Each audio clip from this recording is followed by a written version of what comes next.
Birdən gördülər Şimrin səsi gəlir, əvvəl fəs.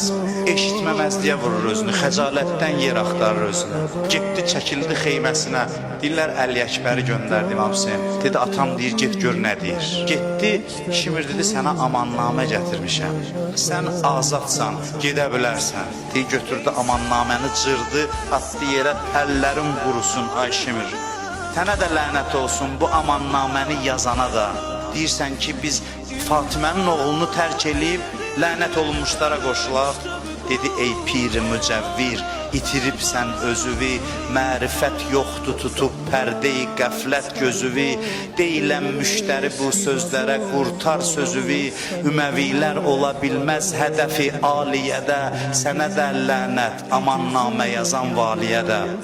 Yenə Əli Əkbər ağa gəldi ki, Hüseyin səni çağırır, atam səni çağırır. Deyib, başı aşağı xəcalətli halda daxil oldu İmam Hüseynin xeyməsinə.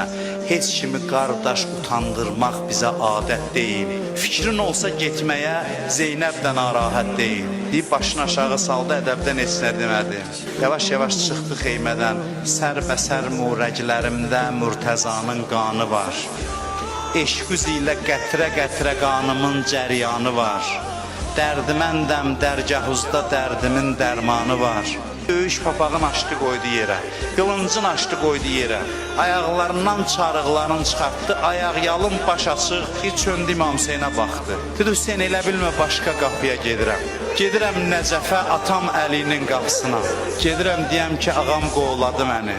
Bir sahne yarattın yaralıkən bu bəlada, heyran qalıba